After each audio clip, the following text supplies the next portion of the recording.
Welcome everyone to Atheists of Florida, I'm welcoming you to our meeting. We're a statewide group that focuses on church-state separation and protecting religious liberty for everyone, believers and non-believers. So welcome to our meeting, for those of you who've not been before. And Jim, if you want to go ahead and get started, if everybody could please mute themselves. We'll go ahead, and I don't want to keep Dr. Cragun here any longer than is necessary, so I don't want to delay the start too long. I will say that we are recording this and it will be up on YouTube too. And there will also be a closed caption version of this available for those people who have difficulty hearing. All righty then. Well, my name is Jim Peterson. I'm the facilitator for the Tampa Bay Coalition of Reason, and we're very pleased to be able to, in alliance with Atheists of Florida, make this presentation. And so glad to see so many of you wonderful people here. And so let's proceed right into it, because I do wish to have Dr. Cragun here as long as possible. Let me tell you a little bit about him. He got his degree from, or various degrees from the universities of Cincinnati and Utah. He teaches in the sociology of religion at the University of Tampa currently, where his among his courses taught are the statistics for social sciences, sociological theory, and the introductory course. He focuses primarily on Mormonism and non-religion as his principal areas of study. A little bit about him personally and professionally. He is a husband, which is no small thing, and a father, another biggie, and a sociologist of worldviews. The focus of his scholarship is on Mormonism and non-religion. His research has been published in a variety of academic journals, such as the Journal for Scientific Study of Religion, Sociology of Religion, the Journal of Sex Research, UW, and among others, and the Journal of Contemporary Religion. He's the author and/or editor of numerous books, including one that I have here called "What You Don't Know About Religion But Should," and a more recent one is "How to Defeat Religion." And the secret is you start off with the toenails. And defeat, okay. Anyway, we're very, very pleased to have him here today, because he is generally regarded as among the most eminent of scholars on this particular subject. And he has had many awards and honors, of course, but it was too long a list to go into here. But let me go ahead and hand it off to him right now, so we can get down to the nitty-gritty. Ryan? Thank you, Jim and Judy. I appreciate the invite to come and talk with you today. I am hoping that this will be something of a discussion. I will be kind of talking for, I don't know, maybe 30 minutes or so about current explanations on the origins and evolution of religion. I'm going to give away the ending right from the beginning, which is terrible to do for any presentation, but the actual answer is we don't know how religion started, and we don't know exactly what forces religions to change over time. But we're gonna kind of wrestle through some of these issues. I will hit a lot of the highlights with some commentary and a few stories along the way. But that's kind of where we're hoping to go today. I'm going to try and share my screen here real quick, and hopefully this works. Is that working? Everybody can see my screen? Excellent. Okay, so like I said, the answer is we don't really know, but interestingly, many sociologists actually just don't even address the issue of the origins of religion. for many sociologists who study religion, basically the way we think about it is we know religion exists. We weren't there to observe its origins, so we can't say for sure how it developed. But what we're gonna study as sociologists is religion today, and that's actually one of the big distinctions between sociology and, say, anthropology or archaeology. We tend to study modern societies; they tend to study kind of ancient societies, right? So that is a pretty common distinction. However, not every discipline is as timid as sociologists are when it comes to this question. So there are actually three-ish disciplines that I think do a decent job at trying to address this question. That's evolutionary psychologists, anthropologists, and sociobiologists. All three have tackled this in one way or another. And of course, I think the fun part about this is at the end of my presentation, we can have a discussion to see how well you think they've actually done this. So I'm really kind of citing much of other people's research. Most of my research doesn't fall into this area specifically, but obviously I read a lot of this because this is part of what I do. So I'm just going to kind of go through explanation after explanation after explanation, and I'm not necessarily going to say that any of them are right, okay? I will hint at some that I think are wrong. So I think there is some truth to that, but I don't know that we have a definitive answer on this yet. So let's just kind of jump in with our first one, coming from anthropology, and this goes back actually to the early 1900s by an anthropologist, Tyler, who defined religion, and we're not going to get into definitions of religion, but defined religion as a belief in spiritual things. And don't get me wrong, I understand that's a terrible definition for all sorts of reasons. I'm not trying to defend the definition. But what he then did is he actually speculated that he thought religion came about to explain things that humans couldn't really explain. Visions and unconsciousness and dreams and death, right? So for Tyler, this was the origin of religion, is these and you'll see that there's some overlap in a lot of these theories about the origins of religion. But for Tyler, this was the idea that religion actually developed out of these attempts to explain these things. Why am I having these weird dreams? Why did I have this vision? We'll come back to visions because they're actually quite interesting. And what happens when we die, right? So that was actually, it's still not an unpopular version of trying to understand this, and there are overlaps with lots of different areas. I tend to think of this in a slightly different way. You actually don't see this in most of the social scientific literature. This actually stems more out of kind of the atheist movement, but sometimes this is referred to as something like the God of the gaps, right? So the God of the gaps notion, which actually comes more from natural science perspectives, is that we have naturally inquisitive minds as humans, right? We have big brains. We're going to come back to the big brains explanation because lots of people have postulated this has to do with our brains. And we're constantly trying to figure out why things happen, right? I've got Pinky in the Brain up there for those who remember this cartoon, but I also put up lightning, right?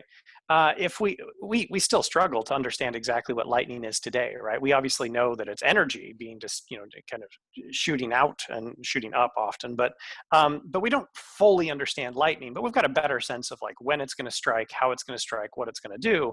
But imagine going back 5,000 years in time and seeing lightning. How are you going to explain that, right? So the idea here is that the things that cannot be explained, we try and postulate something supernatural to explain them, right? So I like lightning because that gets tied to Zeus, right? So we can immediately pull in mythology and say that this is a god who's angry and throwing lightning bolts, right? And that works really well if we don't have a good conception of what lightning is. We can then kind of interject the gods into the gaps of our knowledge. That's the reference to the God of the gaps, right? So God or gods get invoked when we can't otherwise explain what is going on. So I think this is actually tied to what Tyler was arguing, that religion comes in to explain things that we can't otherwise explain. So that's probably one of the earlier explanations stemming from anthropology. We'll come back to some anthropological explanations, but I'm going to jump to another one that actually comes out of evolutionary psychology, and we'll kind of wrestle with this one a little bit as well. On this one, basically with evolutionary psychology, they're using principles of evolution to try and explain human psychology. And what they're doing with religion is saying, okay, well, if religion exists, and you'll often hear this argument, oh, religion has existed in every society, which is actually a little bit more contentious than people make that out to be, because what we mean by religion is actually very complicated. But you often will hear that, right? So if it existed in every human society, then it must serve some functional need. I'm wary of those kinds of blanket statements, so I'm not a huge fan of that. But then you get into questions like this, right? So what evolutionary advantages might religion provide in order for it to actually have existed in as many societies as it did? Let's not say that it's in every society. One common explanation, again, I've got fun pictures up here, is this idea of group unity. We know based on human psychology, and obviously this is modern human psychology, but it probably goes back quite far, and we can certainly see this in our primate relatives as well, that we tend to favor in-groups over out-groups, right? We like people who are like us, we dislike people who are not like us to varying degrees, right? And as a result, we tend to have greater solidarity. So it may be the case that religion could actually help reinforce in-group solidarity and help those groups survive, right? So if we're thinking about evolution in terms of competition, and we've got groups competing against other groups, if we've got a stronger sense of in-group solidarity because we share beliefs, this may help our group survive. It's a group selection argument, which is problematic for evolution, but this is one of the arguments that comes out of evolutionary psychology, that there's a group unity idea. And again, I've got an example up there, right? I thought I saw this picture. It was in the New York, this Washington Post, actually. But it really struck me because there's long-going conflict between Palestinians and Israelis, right? And of course, why I think that's so fascinating is if you actually look at ancestry going back several thousand years, they actually share the same ancestry, right? There's just a religious divide that has split these two groups of people, and now they're constantly fighting over religion, right?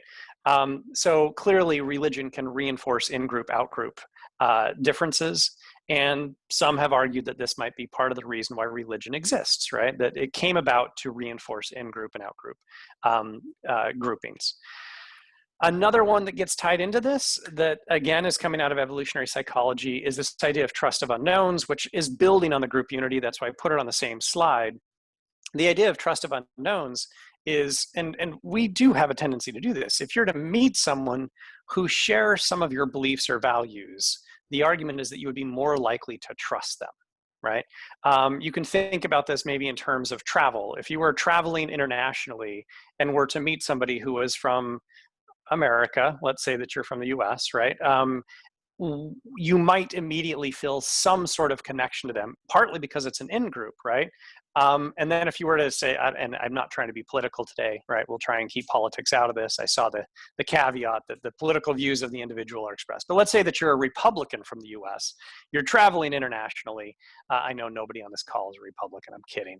But let's say you're traveling internationally, you meet a Republican from the US, and as soon as you find that out, do you have more trust for this individual, right? So it's this idea that if you share something in common, you know that you share common beliefs, this increases the odds of you actually wanting to trust them. And trust of unknowns can increase the success of that group. So again, it's an evolutionary argument. It's an evolutionary selection argument at the group level, which is problematic, but that's the idea that ties into this. The example that I have up here is Sikh individuals, right? Part of the reason why I wanted to put them up there is they're not the only ones, but they actually wear external symbols to indicate their religious belief. And this is argued by evolutionary psychologists that there's an advantage to doing this because they're signaling religion to other people, and that signals to others who are in the same group, we can trust each other, right? We're both Sikhs. Jews do this with a yarmulke, right? Christians do this with a cross. You may sometimes hide that, right? But often it's done publicly and externally so other people can see it. And it's meant to be a symbol of what you believe, how you act, and therefore you can increase trust with this. So this is another kind of one of those arguments that's often given for how we can explain the origins of religion. Religion would have been selected for because it actually helps with both group unity and trust of unknowns, right? So these are two kind of theories that come out of evolutionary psychology. Again, I'm not necessarily saying I advocate for these. I'm just telling you these are ideas that have come out in a variety of publications. One of the more commonly referenced ones today is this one, big gods. So I'm going to move on to the big gods argument, right? This stems primarily out of the work of Aaron Norenzayan. He wrote a book called Big Gods. And the basic argument, before I kind of criticize this argument, right? The basic argument is that group unity is also heightened when societies have a big God, so a monotheistic deity that is everywhere. And this is drawing a distinction between little gods, right? So prior to the advent of big gods, which most would say starts with Judaism. There are arguments that Zoroastrianism might have had something similar, but most would say it comes out of Judaism. Prior to that, gods were localized deities, right? So gods did not exist everywhere. With the advent of the Jewish notion of a monotheistic God, right? This God was the only God. All the other gods get wiped out, and this God exists everywhere. Prior to that, gods were local, which meant if you moved, right, if you left your group and joined another group, you actually switched gods because your gods were tied to the local area. So Norenzayan makes the argument that big gods come about just before the rise of really big societies, right, where we actually get metropolitan societies with lots of people. He argues that they predate the big societies, the big gods do. I don't think that's compelling, and a lot of anthropologists and archaeologists disagree with him. But that's the argument, that because you now have this big God, an all-seeing entity who's looking down on everybody and can see what you're doing, now you have basically what I like to think of as an internal police force, right? God is now in your head. And because God's in your head, that's policing your behavior. And this means that you're less likely to screw your neighbor, right? So if there's some sort of market exchange where you're exchanging goods in a marketplace, because this big God is watching you, you're not going to cheat or lie because you know God can see what you're doing. Interestingly, highly religious people do score higher in neuroticism. And some have argued that it might be due to this because they think God is constantly watching them. But that's the basic idea, right? That big gods, they exist outside of time and space, but they can see everything and they're watching you. And as a result, people are more likely to behave in positive ways. There are some serious problems with this, but we do know that certain leaders have actually used this idea to control populations, right? Machiavelli, who's fairly well known for this, right, wrote a book where he talked about the ways that you could use religion to manipulate populations by leaders, right? So leaders could do this. And there are lots of other accounts of leaders actually talking about this. Some of the founding fathers of the US, we actually have a good letter between Benjamin Franklin and Thomas Jefferson. I think that's who it is. I might be getting that. I know it was Benjamin Franklin who wrote it, saying religion for the masses is perfectly fine. They need that, but we don't, right? It's a very elitist argument. But certainly we've seen people in the past use this argument to say, like, we don't need this, but the masses need this to keep them in check and keep them in line. There's certainly a lot of debate now as to whether that's true. The rise of predominantly non-religious societies and atheistic societies would certainly call this into question. But there are a couple of other things that get tied into this that I think are worth noting when it comes to the big gods idea. First is a problem. I put up a little soldier there, right? One of the things that Aaron Norenzayan doesn't talk about, and I don't know if this is intentional or unintentional in his book, is the fact that there were also big reinforcers or big enforcers, right? Every big society that existed roughly at the same time also had guards and soldiers, right? And if you screwed over your neighbor, they would come stab you. They would kill you, right? So you had another incentive to behave well, and that was you could turn to the security forces and they would come and take care of things, right? We know that there were judges in ancient Israel. We know that there have been judges for a very long time. Norenzayan conveniently just leaves that out, right? He just is like, no, I'm not even going to mention the fact that there were big enforcers in these societies.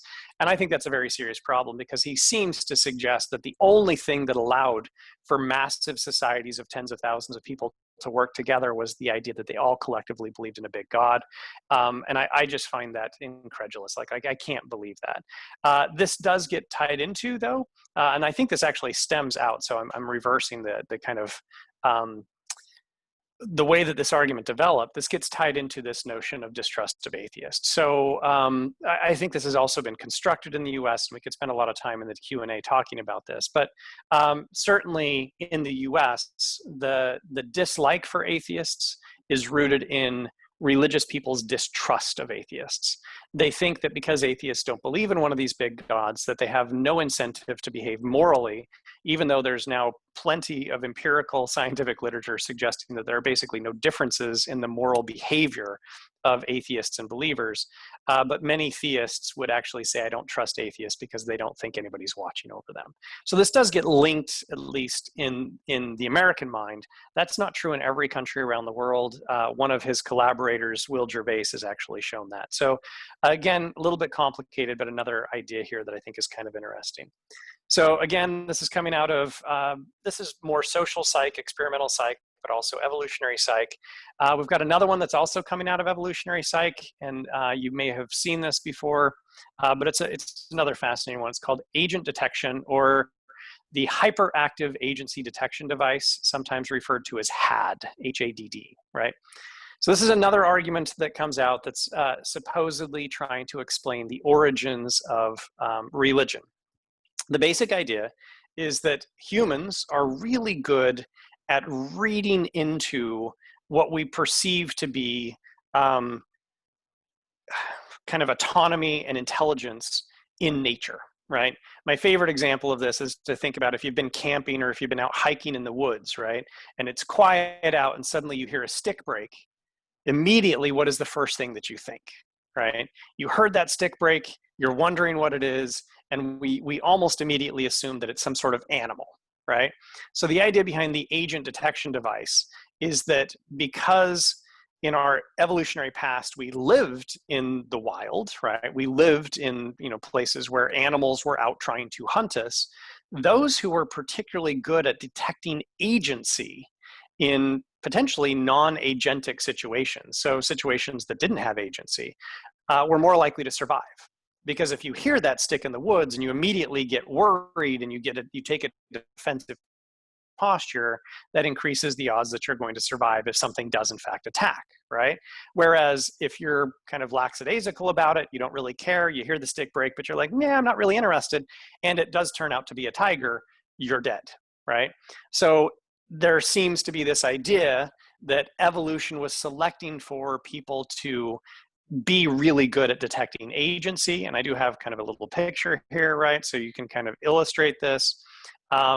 If we're looking into something, and there's actually a tiger in there if you look very close. I know my screen's not the hugest, but you can see the eye back there, right?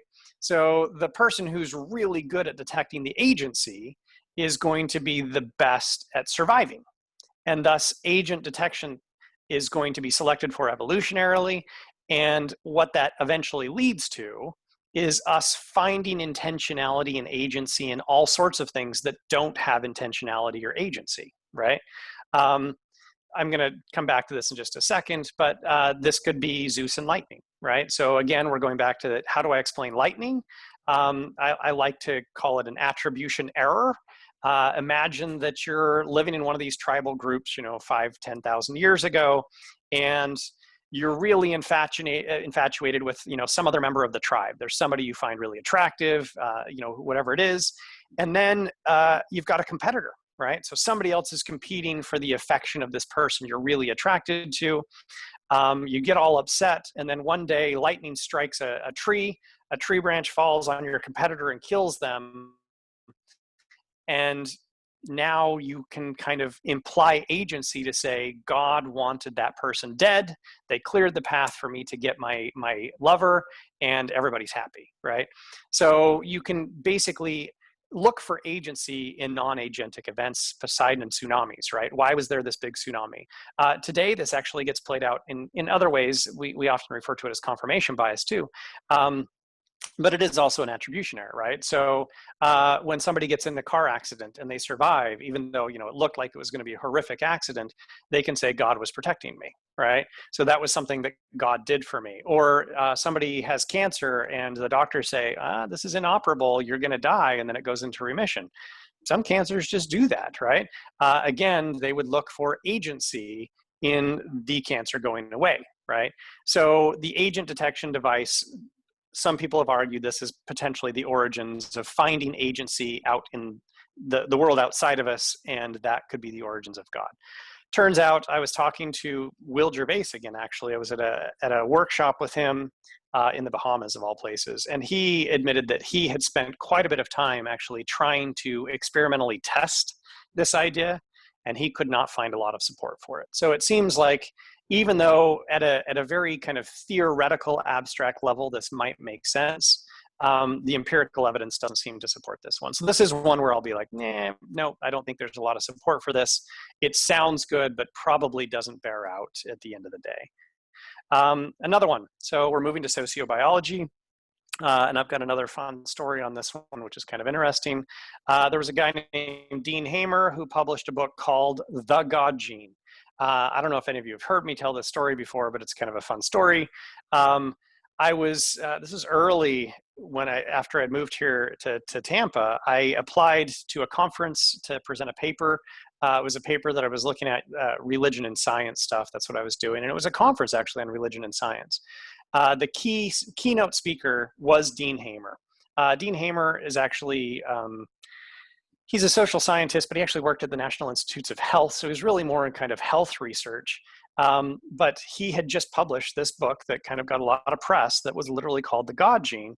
And the organizers of the conference had flown him out. He was the last speaker of the last day, keynote speaker. He gave his presentation on The God Gene. And during the Q&A, as he gave his presentation, I hadn't read the book. I was really kind of surprised at what he was describing. So I raised my hand and I said, I've got some questions about how you measured what you measured. And basically, I'll explain it. It's worth kind of going into. He had not actually been measuring belief in God. His variable that it had found a gene for had to do with flow, not belief in God. And if you're familiar with the idea of flow, or if you're not, let me explain it really quick. It's that feeling that you get, or actually the lack of, right? When you're in a situation, you're doing something that usually you're really good at, and time just seems to like disappear, right? That you get into this situation, and for a lot of people, it's different things, right? That maybe you're really good at a sport, or you're really good at, painting, or whatever it is, and you get into that moment and time just seems to disappear and you're in the flow is what it's called. As he described the research that he'd done, that was actually what he was describing was flow experiences, not belief in God. So I actually raised my hand and I was like, I'm not really, I'm quite familiar with measures of God belief. This is kind of what I study. I've developed my own measures of this. So I'm quite familiar with this, but I don't see how you actually measured God. And he said, what's your discipline? And I said, I'm a sociologist. He said, I'm not going to answer you. Come talk to me after the session. And I was like, that's really weird. Why does he not want to talk to me in front of everybody else? And it was genuinely weird, right? He wouldn't answer my question. So after his presentation was over, I did in fact get in line. There were like 5 or 6 other people who wanted to talk to him. He waited for everybody else to clear out. And then he said, all right, here's the skinny. I applied for a grant to do some research, and I didn't get it. And the grant was going to pay me about $250,000, and I was going to use that money to buy my retirement home in Hawaii. But I didn't get it. I didn't get my grant. So I decided I needed to write a book that was going to make me a whole bunch of money. And I figured this book would actually do it. So I called the book The God Gene, and it made me enough money that I bought my house. Did I, in fact, measure the God gene? No, there is no God gene. And this is Dean Hamer admitting this to me, right, when no one else is around, saying what I had actually measured was flow, right? This is when he admits, I measured flow. I could find no correlation. So gene correlation studies, I could find no correlation with any genes and belief in God. I think it's pretty well decided at this point. If people were going to find it, because we've got gene association studies happening all the time, people have been looking for years to try and find the God gene or a God gene or a gene or genes that actually contribute to people believing in God. There is nothing there. No one's found anything, right? So that's my fun story about Dean Hamer. It turns out there is no God gene. That said, I will just note one thing that I think is kind of interesting. Twin studies have suggested that there may be components or propensities toward religion that are heritable, right? So the way that twin studies work, you get fraternal and identical twins. You kind of, look for the ones who have been split at birth and raised in different homes. And then you look to see, particularly when it comes to religion, if identical twins raised apart are fairly similar in their religious beliefs, even though they were raised in different homes, what does that tell us about religion and religious inheritability? And it turns out that there does seem to be more similarity than would be expected just by chance, right? But it doesn't necessarily tie into any specific type of religion or belief in God, right? So what you may find is that this twin A, right, who's separated from twin B, they both may kind of lean towards some form of spirituality, but it could be radically different. One could be a Buddhist and one could practice yoga and have spiritual overtones to it, right? Or one could have been raised Catholic and remains moderately Catholic, and one could have been raised, Methodist and remains moderately Methodist or something like that. Or both kind of were raised in religious homes and they both left religion, right? It seems that there might be something to propensity toward religion being inheritable, but absolutely there is no evidence that there is a gene that predicts people believing in God. Absolutely not. So I think we can kind of roundly say that we may be biologically predisposed to anthropomorphize things. That's probably true, but there's no biological evidence that we are kind of wired to believe in a God, right? That I think is pretty definitive. There's another one that's actually, I just read an article on this that I think is pretty fascinating. Also comes out of sociobiology and has to do with kind of two similar ideas. So out-of-body experiences and psychedelic experiences. And these are actually quite fascinating. So we know that people actually do have these out-of-body experiences. And we obviously know that people can have psychedelic experiences. The paper I just read, I've read multiple papers on these, but the paper I just read was actually about psychedelic experiences. They gave people drugs that made them hallucinate, right? And they knew that, people, and actually this one, the one that I just read, they didn't actually do that. They found people who were already taking these drugs, which is even easier, right? You don't even have to give them the drugs. You just find the people who are already doing it. And many of them had said that the experience they had, these psychedelic experiences, seemed more real than reality, right? They were supra-real experiences. And for some of them, they actually convinced them that there was a supernatural, right? Because these experiences were so real. And basically the way that I like to think about this is the origins of dualism, the idea that we have a body and a spirit, are probably tied to these kinds of experiences, which are basically just brain chemistry, right? So it's some tricks of the brain, but brain chemistry. When I say that out-of-body experiences and psychedelic experiences, we know they happen because we can replicate them in laboratory settings. And that's the fascinating part about this. I haven't had students do this yet, but I think the out-of-body experiences that I've got a paper that I cite all the time on this. It would be particularly easy with modern cell phones. If you've got, the virtual reality headset, this would probably be super easy to actually replicate. Basically, all you do is you take two people, you sit them across from each other, and you give one of them a headset where they're looking at what the other person is seeing, right? So if we had just two people, they're sitting across from each other, person A has a camera that's shooting out so they can see whatever that person is seeing, and then the other person is wearing a headset where they see what the other person is seeing. They just sit across from each other, and after about 5 minutes, it feels like you actually switch into the body of the other person. You can actually have people have out-of-body experiences just by doing what is basically a visual trick, right? And then people have these out-of-body experiences, right? So we know that it can happen. It's probably brain chemistry. But these experiences often get tied into religious origins, right? So there are all sorts of stories in the origins of religion. Paul having a vision on the road to Damascus, right? Or Joan of Arc claiming that she saw God.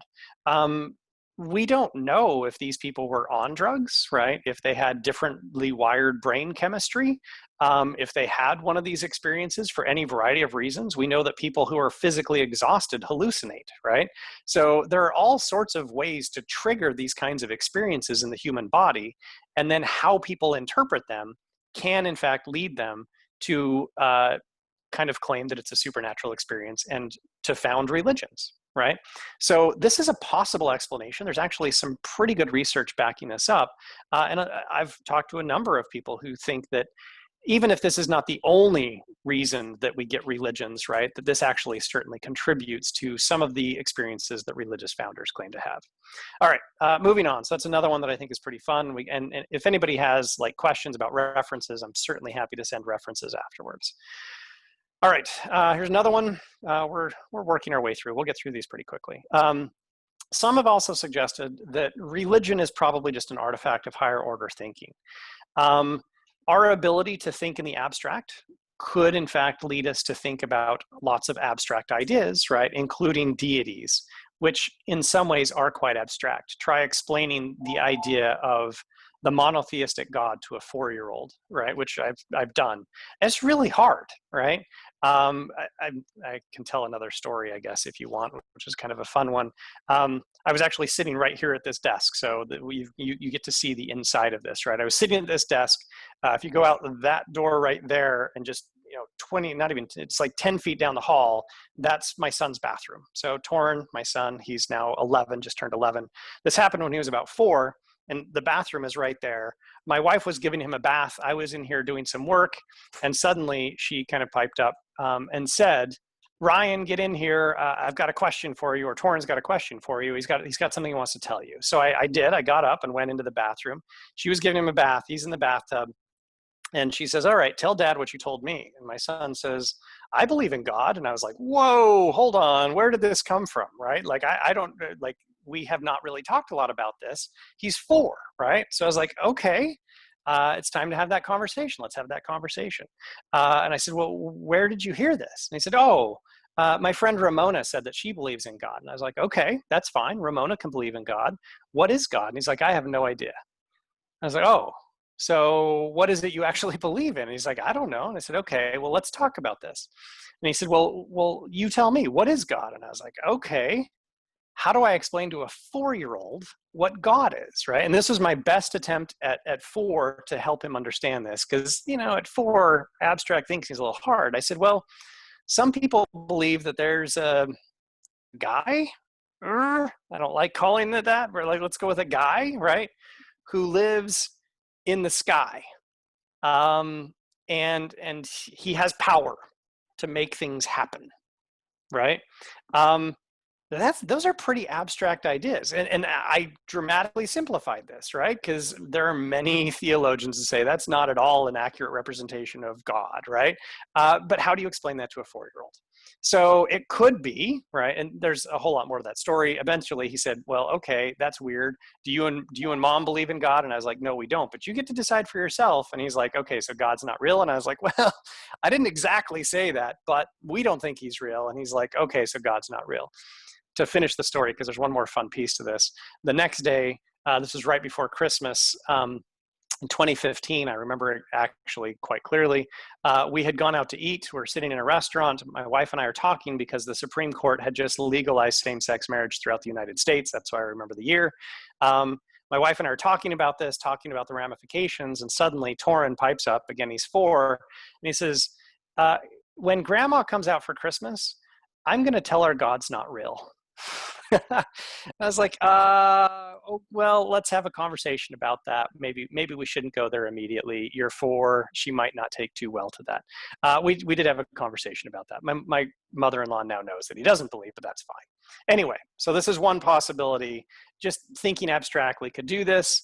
I actually prefer a more social psychological explanation here, which I think is actually pretty good. As social animals, which we are, right? The reason why we succeed in this world is because we're social and we can share knowledge and we can work together. We have to be able to imagine that other people have brains, right? That other people are sentient, that they have an identity. And we actually incorporate those people into us. An early sociologist called George Herbert Mead described this as a looking glass self, that we can actually kind of think about ourselves, how other people see us, and this is how we determine what clothes to wear and how we're going to behave, and we can rehearse conversations with other people inside our own head, right? Because we can actually incorporate other people into us. which we all do, right? We all have these conversations. And I know it sounds weird that like we all talk to ourselves, but in a sense we all do.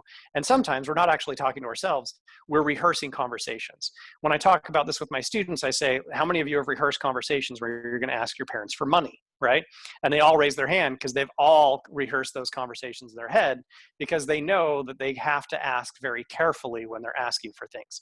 For you, maybe it's, you know, when you're going to go in and ask for a raise from your boss, you rehearse that conversation in advance. How can we do this? As social animals, we incorporate other people into us, right? The only way that we're able to do this is because we have very big brains, right? So our brains have evolved over time in line with our sociality. So because we're social animals, we're able to actually hold lots of visions of other people in our minds at the same time. And this allows us to think abstractly about how they're thinking, but also to just kind of hold these social relationships in our minds. We do this to manage our social relationships. This could also lead us to anthropomorphize inanimate objects, but it also leads to this really fun kind of idea that gets back to, you know, looking for agency and sentience in inanimate things, right? But also this fun question of, does God have a brain, right? Which I don't think a lot of theists actually pause to think about, right? This is another one that when I ask my students this, they kind of go, oh, I had never thought about that, right? Does God have a brain? Well, if God is acting and an agent and exists, right? How is God thinking? How does that work, right? And then particularly when you get into, say, evangelicals who believe they have personal relationships with God, this is also a manifestation of their ability to socially manage multiple relationships, right? So it may very well be the case that the reason why we believe in God is because we can basically put ourselves in the position of thinking of other people's thoughts, right? We can do that, and we can also do that with God. Right. Couple more, and then we're going to move to evolution real quick, and evolution will go faster. Psychology has postulated a couple of ideas here, right? They would suggest that religion is compensatory. Religion compensates for things like suffering. So you can think about it this way, right? And I'm quoting Hobbes here. Some of you have probably heard Hobbes's quote, right? That there are no arts, no letters, no society, and which is worst of all, continual fear and danger of violent death, and the life of man, solitary, poor, nasty, brutish, and short, right? It's a very famous quote from Hobbes in Leviathan, where he's basically saying life sucks, right?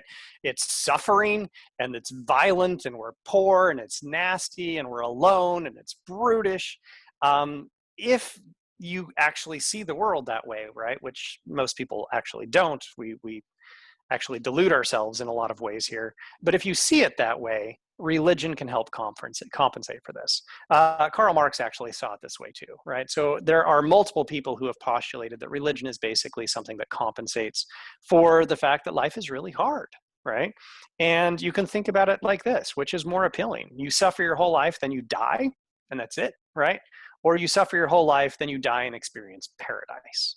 So you can see the appeal behind some of these ideas. There was actually an article that just came out a month and a half ago by a colleague of mine, where he showed there's pretty compelling evidence that a lot of people, even if this isn't the origins of religion, use religion for this very purpose.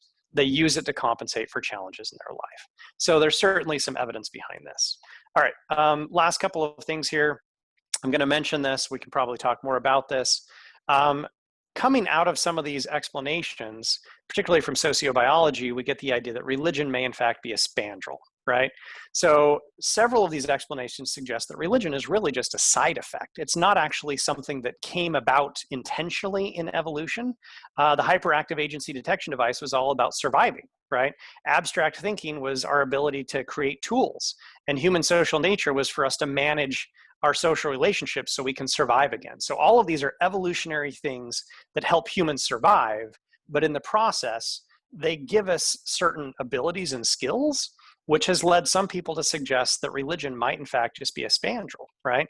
So spandrel is just, in biology, it's the phenotypic characteristic that is a byproduct of evolution of some other characteristic, rather than a direct product of adaptive selection. So it may be the case that we got this, right, these things, the abstract thinking, the human social nature, to help us survive, but as a consequence, it's just like a side effect, unintentionally, religion sprouted out of that, right? To give a specific example of a spandrel in biology, and I thought this was fun, I was trying to find a good one, the human chin. Turns out humans are the only animals that have chins, which I hadn't really thought of. So I'm going to put up a very famous chin. Some of you probably recognize that chin, right? That dimple's quite fascinating. And a couple of other animals. So it turns out chimps don't have chins. Dogs don't have chins. Sharks don't have chins. They don't have chins. They have a lower jaw, right? But this bony structure in the bottom of our face, biologists can find no actual purpose to it. It doesn't do anything. It doesn't strengthen our jaw. It doesn't do anything as far as they can tell.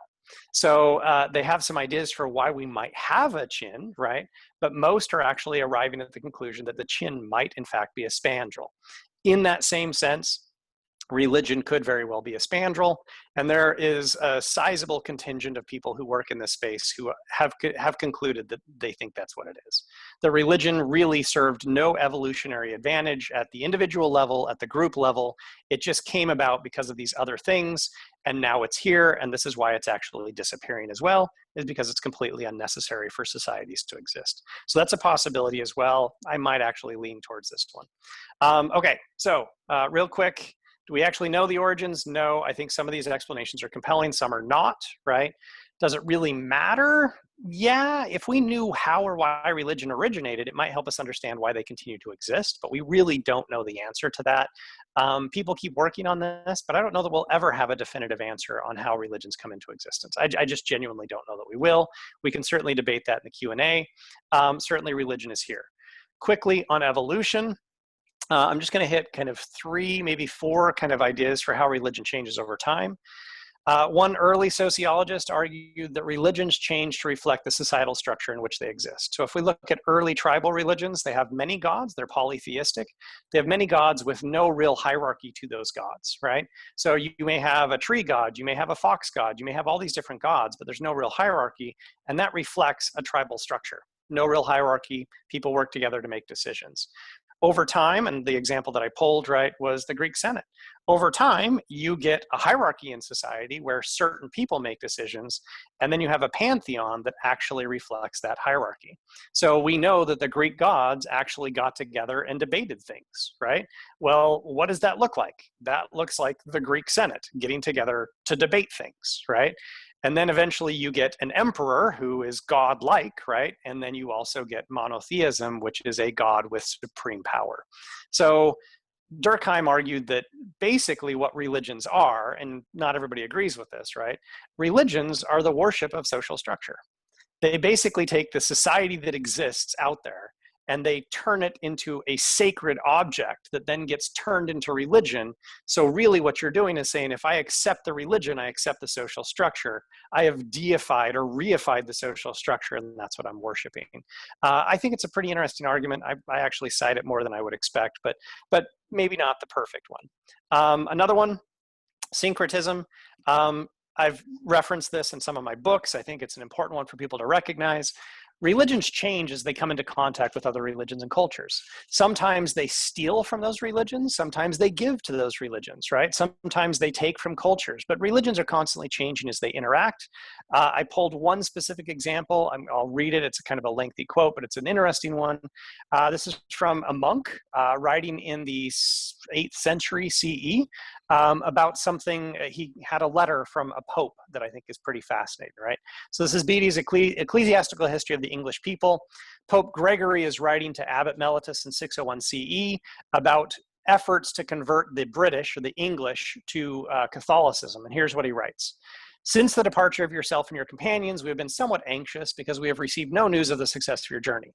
Therefore, when by God's help you reach our most reverend brother, Bishop Augustine, we wish to inform him that we have been giving careful thought to the affairs of the English and have come to the conclusion that the temples of the idols in that country should on no account be destroyed. He is to destroy the idols, but the temples themselves are to be aspersed with holy water, altars set up, and relics enclosed in them. For if these temples are well built, they are to be purified from devil worship, that's paganism, and dedicated to the service of the true God. In this way, we hope that the people, seeing that its temples are not destroyed, may abandon idolatry and resort to these places as before, and may come to know and adore the true God. What are they saying here? What is the Pope saying? Let's just take their buildings, let's take their temples, let's take their sacred spaces and redefine them as Catholic. They did this all the time, right? They were really good at syncretizing existing beliefs. How do you think we got all the saints? The saints are basically just gods that were turned into Christian and Catholic saints, right? So syncretism is one way that religions change and evolve. As they come into contact with other places, they change, they shift, they adjust. Two more and we'll wrap this up, and then I'll open it up for questions. I'm going longer than I thought. There's another idea on how religions change. And this one I don't actually love, but we'll mention it quickly.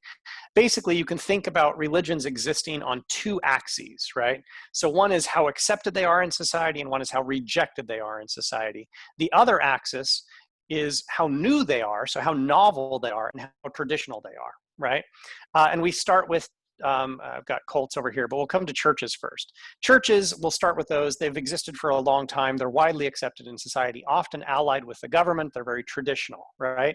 Cults, or new religious movements, we don't call them cults in sociology anymore. That's a pejorative term, but new religious movements or cults, they're new, they're novel. They're often rejected by society, right? So this is actually how many religions start, is one charismatic leader starts this religion, but it's very new. They've got new ideas. They're pretty kind of out there, and society broadly rejects them, okay? So we have churches, they're largely accepted, cults largely rejected, and they're on two kind of opposite spectrums of these two axes. And then we get sects, S-E-C-T, sects. Sects branch out of churches, right? So out of these, and what they're doing is they're basically saying church is corrupt. They've lost their way. They're too in line with society. We're going to go back to the old ways. So they become very traditional, but they also tend to be quite controversial and conservative, which is kind of interesting. And this is obviously the Protestant Reformation is a sectarian movement. And then, of course, out of that, we get tons of other sectarian movements. But sects actually originate out of churches, right? And then what we ultimately get over time is denominations. Denominations exist in societies where you have religious pluralism, where you have multiple religions existing at the same time. And what that means is that at some level, you have to allow other religions to exist. You have to recognize that they have a right to exist. The Catholic Church didn't do this until the late 1800s. They actually didn't want governments to allow any other religions to exist in society until the late 1800s, because they knew that that weakened their position.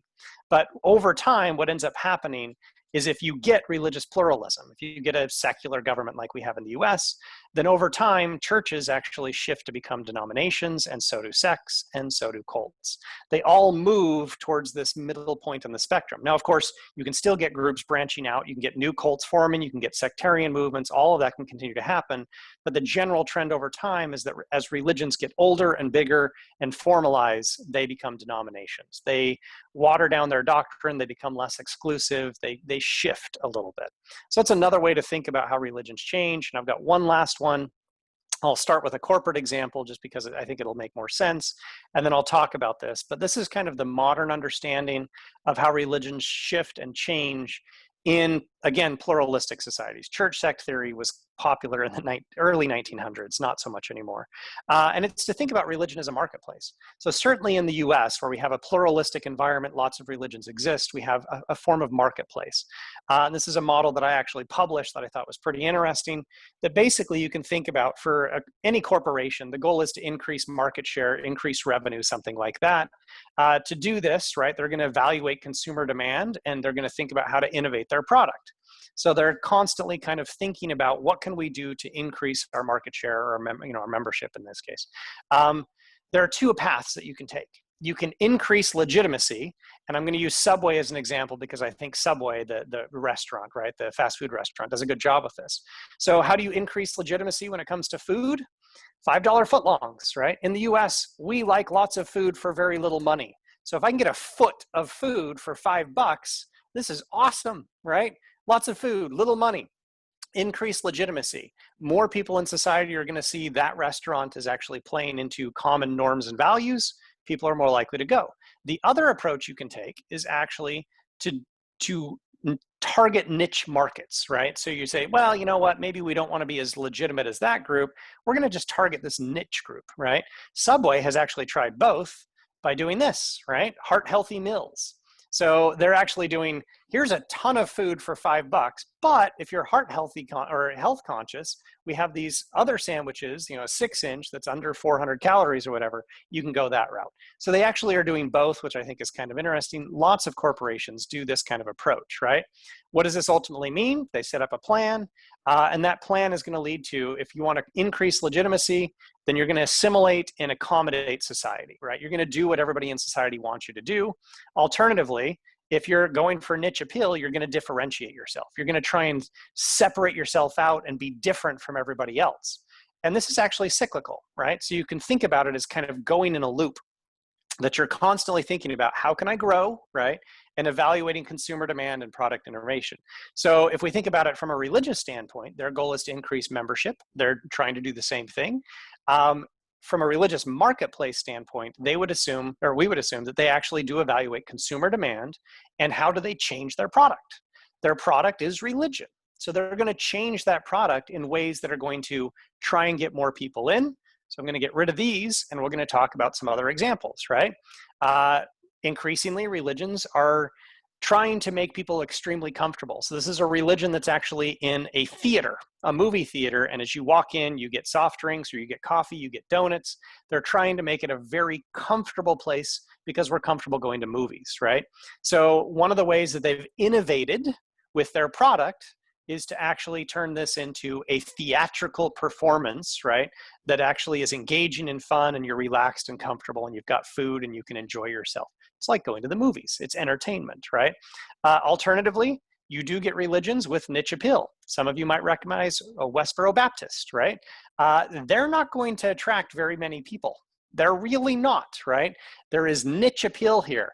They are targeting homophobic individuals, right? Sexist individuals. They're targeting a very specific niche. Obviously, they're a bit radical, but there are plenty of religions that do the same thing. Lots of people have talked about, in the US today, still about half of the major Christian denominations do not allow women to be ordained, right? That means that they are targeting a very specific niche. Individuals who are fine with sex discrimination, right?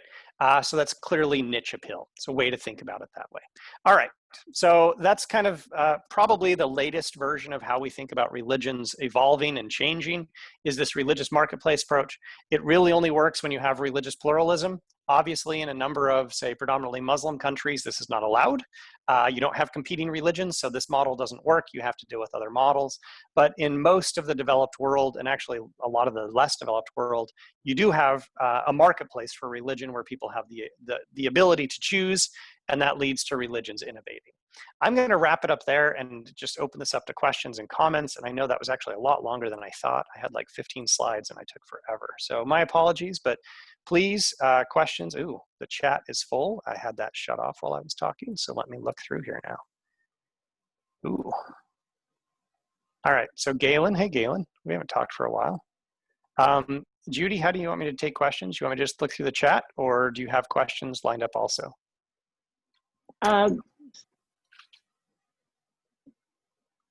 Oh, you just muted yourself, Judy. Sorry, I thought There I was. you go. There are a couple of hands that have been raised, but you can go ahead and quickly look through the chat. Oh, we're up to 75 people in here? Yes. Wow, that's awesome. You're very popular. Okay. More popular than I thought. I saw 25 people to begin with. I was like, wow, okay, that's good. All right, so Galen just mentions that group selection may not be as problematic. I know, I'm just recognizing that there are debates on that. So I actually am okay with group selection. I don't think that's a huge deal. Big God, big data, I like that, that's fun. Somebody mentions they've had an out-of-body experience. Totally fair. I think a fair number of people have actually had those. It's not huge. I mean, I'm not saying that like the majority of people have had, but people have had these. Pretty common actually on operating room tables. And this is part of the reason why we know that this is probably due to brain chemistry. People who actually kind of die, right, on the operating room table, it's not uncommon for them to feel like they left their body. They can actually flip over and see themselves from another perspective. So it's pretty fascinating. But yeah, again, we're able to replicate this in a laboratory setting, which counters the argument of dualism, but I think is pretty fascinating. Judy mentioned having one of these too. Brent has had out-of-mind experiences.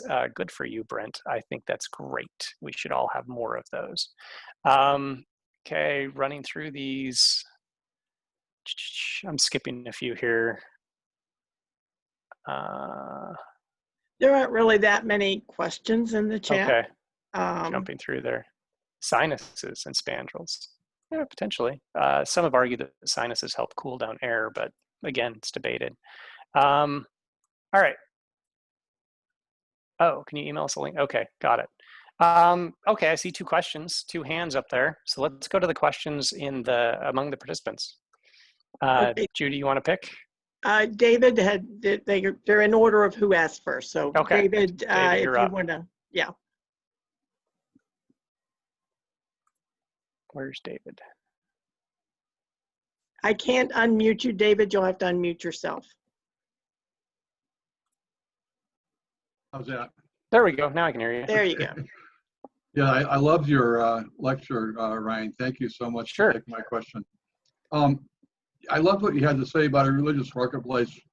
I wanted to add one more factor, though, and that's to simply outpopulate your competitors, because that's what the Catholic Church has been doing since the very beginning, which is why they insist that if you're Catholic parents, you raise your children as Catholic, or even if there's one Catholic parent, the children have to be raised as Catholic.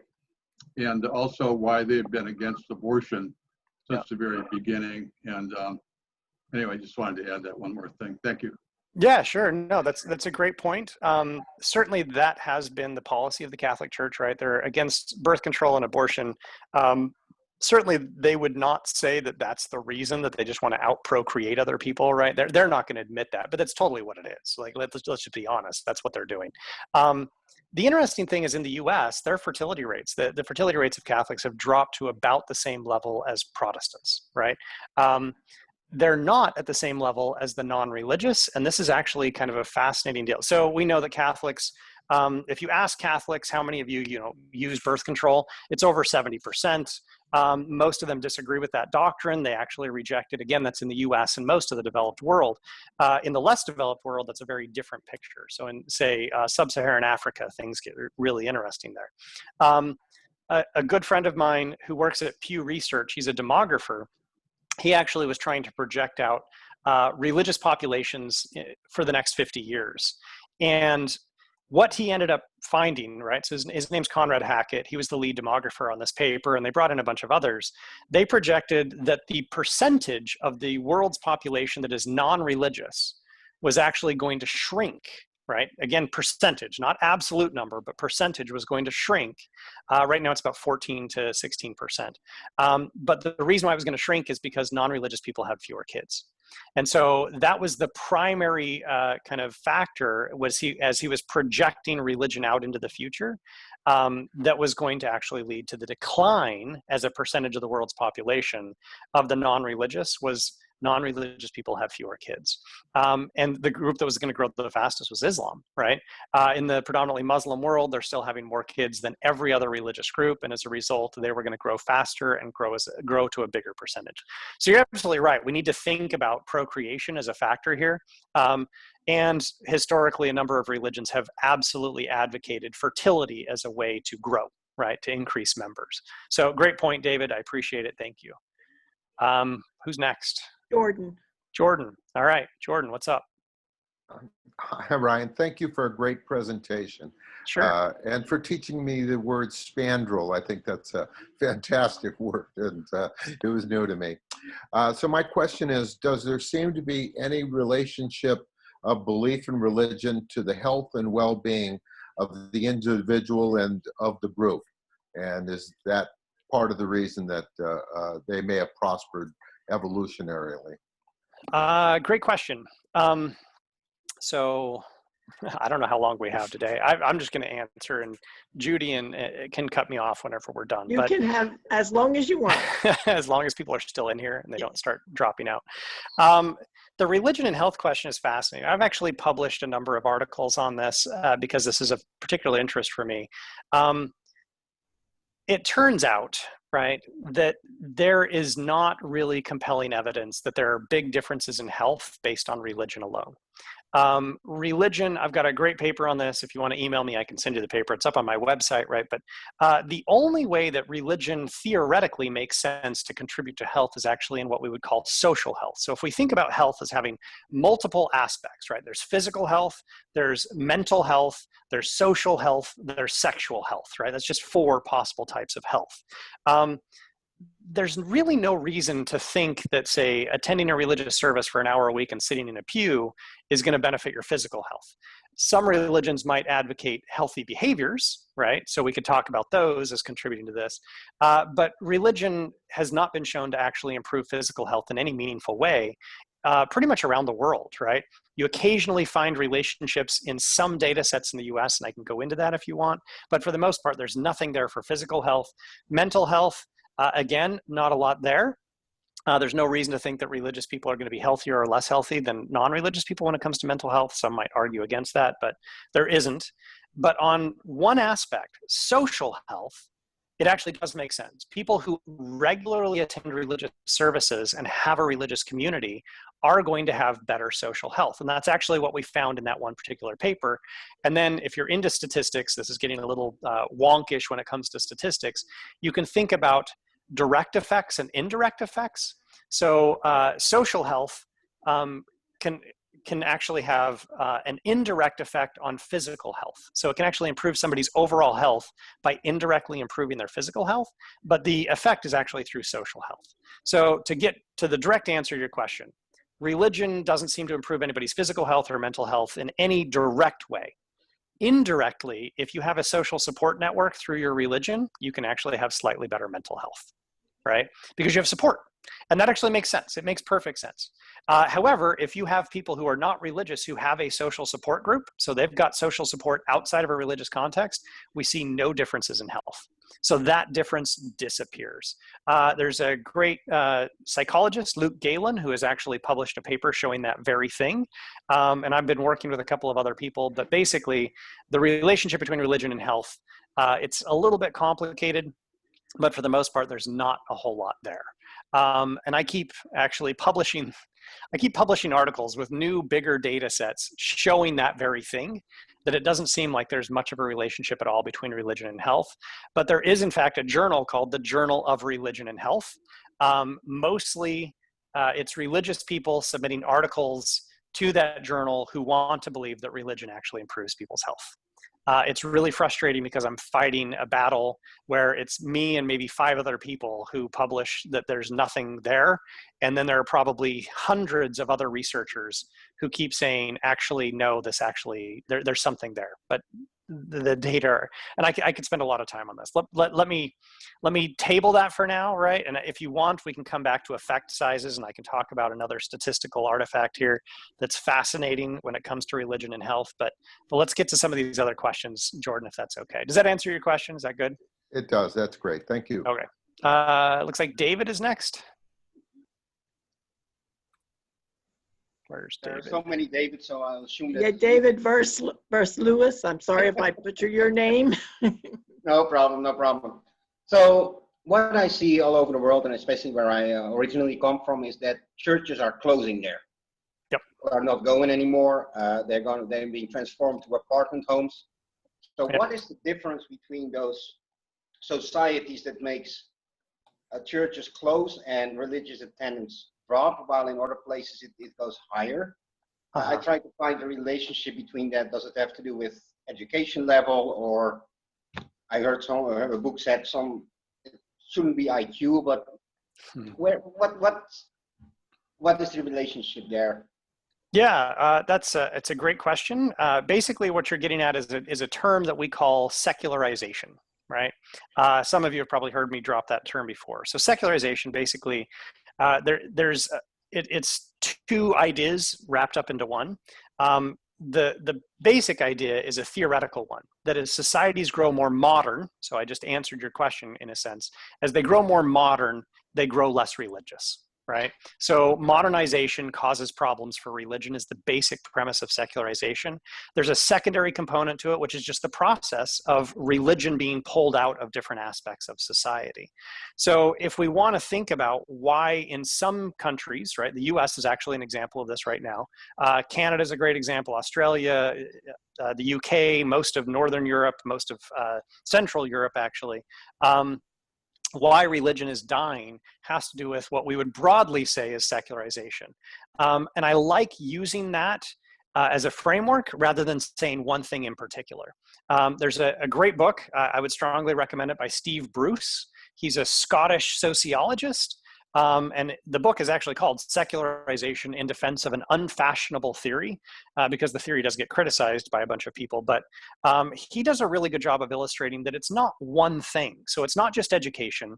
It's not just science. He would say that both of those contribute to it, but it's also democracy and equality and individualism and individualization. All of these things collectively begin to winnow down the authority in society of religion, right? And I'll give a couple of kind of ways that this might make sense. So let's use this one. In the US, we know that young people, right, those under 30 are particularly likely to have no religious affiliation. They don't go to church. When people have looked into this, there are a lot of reasons for that, but one big one is because they look at religions and go, wow, they are such homophobic institutions and sexist institutions. I want nothing to do with that. So that's not necessarily an education thing. It's not even a science thing per se. It's a values thing, right? They don't reflect my values. Why do I want to do anything? Why do I want to have anything to do with these institutions that are discriminatory, right? So it's a whole collection of things that we can broadly refer to as modernization, growing levels of education, growing acceptance of scientific worldviews and scientific thinking, but democracy as well, equality, recognizing why should I give any more authority to, my pastor who basically has no more education than I do? Why should I assume that that person can actually tell me what God's will is for me? Right? So individualism contributes to this as well. All of those things are what we broadly refer to as secularization, and that's what's killing churches, right? So it's not one thing, it's many things all packaged together, and it is in fact leading to many churches closing, right? I'll be fascinated to see, we won't know for years, what this pandemic is actually going to do to churches, right? They had to close up shop in many places around the world. And just, was it 3 weeks ago, the majority of Americans still said they did not want churches to reopen, right? Which I think is really telling about how we think about religion.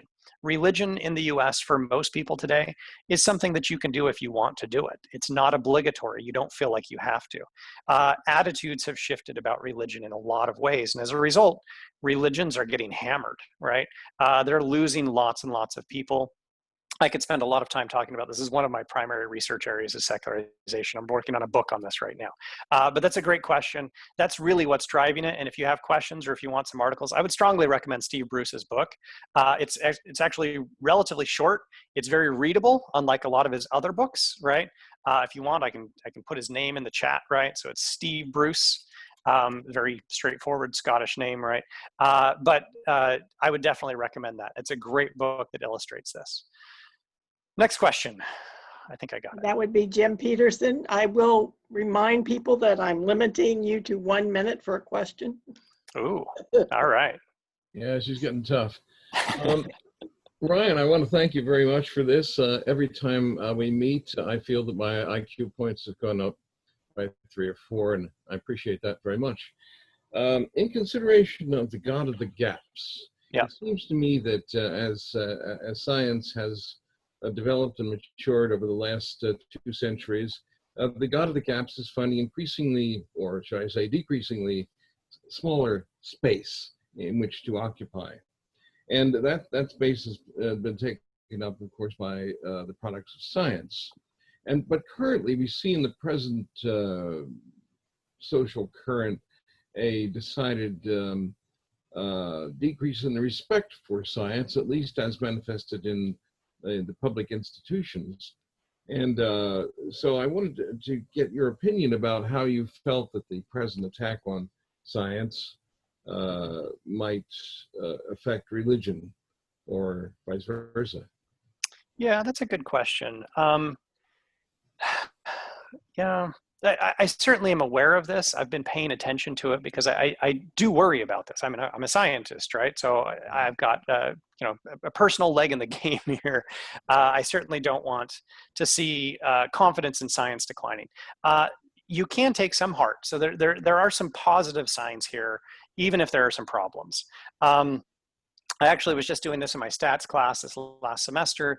I was having them run some analyses, and it's one that I like doing, where we look at the General Social Survey. This is a big nationally representative survey in the US. It's been run since 1972. It's basically every other year, and I have my students look at the data from that when I'm teaching them statistics.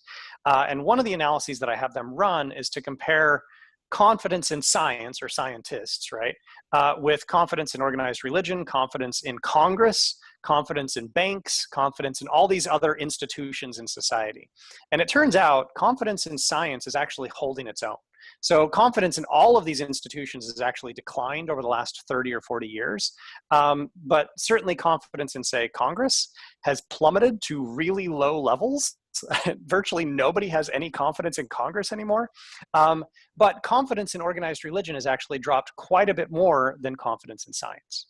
So, so there are a fair number of people who still have a lot of confidence in science, but there is a sizable minority of people who, like you said, do reject science. And we're seeing this from a lot of different fronts, right? So right now, higher education is often being criticized as well. So there are people who are wondering, what is the net benefit that people get out of this, right?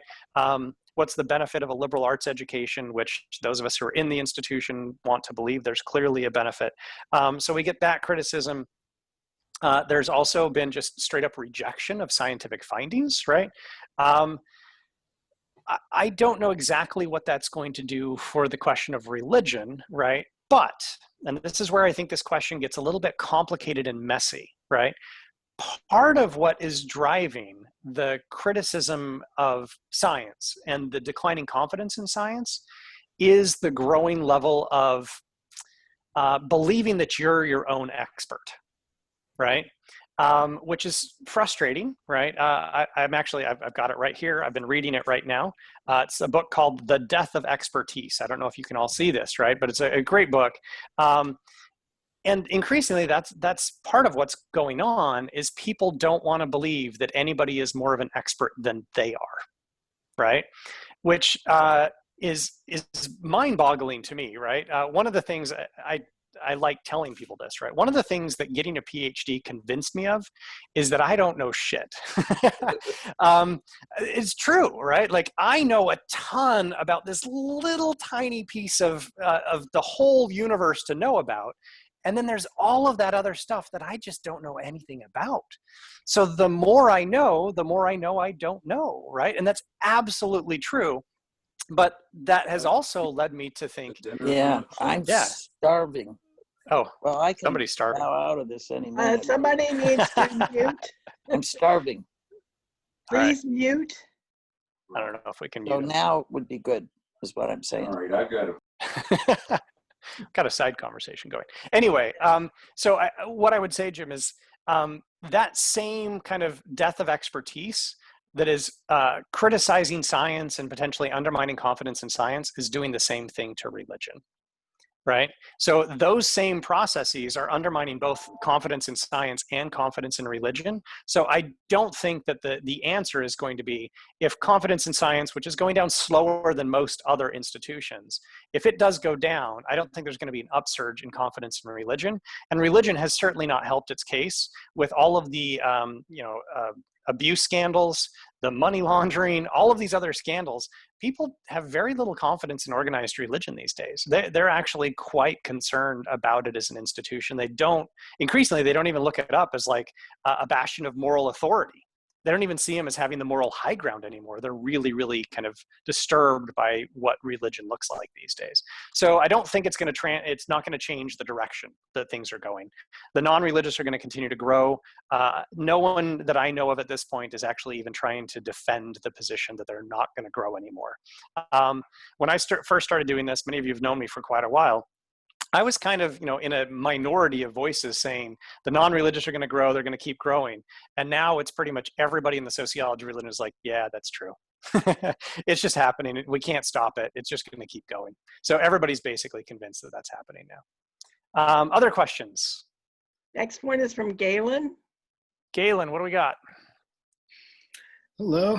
Thank you for that wonderful talk. There's a lot I appreciated about that. In the interest of time, I'm just going to focus on, well, one thing I mentioned earlier at the beginning about group selection and multi-level selection, which I think is really crucial for this kind of discussion and exploration.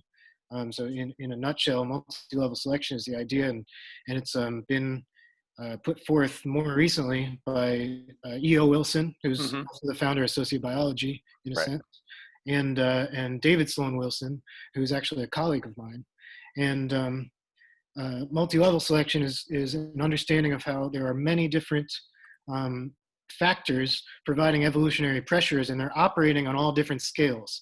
And sometimes those factors are competing, and sometimes they're not. But so it's happening on the individual level, and it's happening at the group level, and it's happening all the way on up through populations and even ecosystems. Even entire ecosystems are selected over other ecosystems. So it's really important to understand that in terms of what evolutionary pressures are acting. One way to think of it, this is a soundbite from David Sloan Wilson, is the selfishness beats altruism within groups. But altruistic groups beat selfish groups. Right. Yeah. So that's an understanding of multi-level selection parsed out very simply. And then the other thing is cultural evolution. And I haven't heard you say anything about that. And I'm very curious because on my view, it's not really possible to have a deep exploration of how does religion evolve without an understanding of cultural evolution. So I am fine with group level selection or multi-level selection, right? I know that it gets criticized. That's why I just wanted to make sure like people know, yeah, it gets criticized. I get that, but I'm fine with it. I've read E.O. Wilson. I'm perfectly fine with that. On the second question of cultural evolution, we may not see eye to eye on this, and that's okay, right? And I don't mean to be like, I'm not trying to pick a fight, right? I'm just going to kind of try and describe it in a way that I think is kind of interesting. Cultural evolution tends to be used by people from the natural sciences. That's the language that they tend to use, is cultural evolution. And it often seems like they're trying to move into the realm of the social sciences, right? So I don't use that terminology because it seems like that terminology comes from people from the natural sciences. I love the natural sciences. Don't get me wrong. I'm not like saying that they're bad. I'm just saying they seem to be trying to do what we've been doing for 100+ years, but call it cultural evolution, right? And I'm not saying that they're wrong. They can't do that or anything like that. It's just two different ways of approaching the same kind of idea, which is looking at societies, right? Groups. And what comes out of that cultural evolution stuff is that it tends to be a fixation on culture, right? And on evolution and thinking about it from strictly an evolutionary standpoint. And I agree with a lot of that. I'm not trying to pick fights. There are a lot of social scientists who would say things are far more complicated than thinking about human populations just from the perspective of evolution. Humans don't just behave from that perspective. And I think that's where those two perspectives don't necessarily always communicate well, because they do come from very different perspectives, if that makes sense. Well, if I can, Ryan, I just want to say, so I'm not a sociologist, and so I appreciate the purview that you're offering me, because I've thought an enormous amount about this question through the lens of cultural evolution, and I have to say, it sounds like you might be conflating evolutionary psychology with cultural evolution. We are not talking about biological evolution and how that affects culture. What we're talking about is that there are distinct evolutionary systems happening. They're interrelated, but Darwin's theory applies to the replication of information and selection And as long as there's variation and selection in a population, then there is a design process that happens over time. And cultural evolution refers to the fact that there is information being replicated, in this case from mind to mind.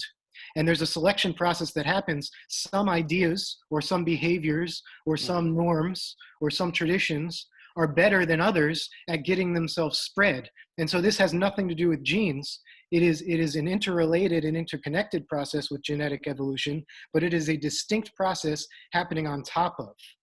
And so the idea is cultural evolution is the beginning of the natural sciences starting to encroach upon your field. And on my view, it represents a revolution in science, because we're starting to understand how Darwin's ideas can be applied in a very different way. I'm going to have to step in for a moment because we have other people who have questions. Right. Yes. Sorry, Thank you Galen. for that, Judy. I apologize. I put into the chat a link to David Sloan Wilson's book, Darwin's Cathedral. Yes. Yeah, it's a good book. I'll let it go. Thank you. All right, so we could talk a lot more about cultural evolution, but let's move on to the other questions. I saw other questions. Bill Norrisworthy, please. Hello, Ryan. Hey, how are you, Bill? Pretty good. Good. In light of this moment in history in our country, with all of the demonstrations and protests that are creating so much stress in our system, it seems appropriate that we should at least address race in the context of religion as it's evolving, and we haven't really talked about that, so have at it. Ooh, geez, that's a huge question. Yeah, so I think that's a fair question. You'll note that in none of those possible origins of religion theories was race a component, right? So it's clearly not there. I wonder if that's I think that's a fair assessment, right? My reading of the literature, race does not come up when people talk about the origins of religion. When it comes to the evolution of religion and kind of different ways to think about how religion changes and shifts over time, certainly race will come up in arguments like the religious marketplace, right? So in a religious marketplace, race can play a role here. What you actually see with some religions is that they are trying to become multiracial. And then, of course, there are a number of religions that have zero interest in this, right? Man, this is so complicated. It's complicated for a variety of reasons. So some of the religions that have tried to become multiracial have actually done okay, right? Your mega churches, many of them are actually quite multiracial. And they're mixed race in very interesting ways. And some of the mega churches are actually doing quite well. Other smaller religions that have tried to integrate have actually not succeeded, right? So if you've got a religion of 400 members and you try and integrate racially, it turns out they're just not that successful.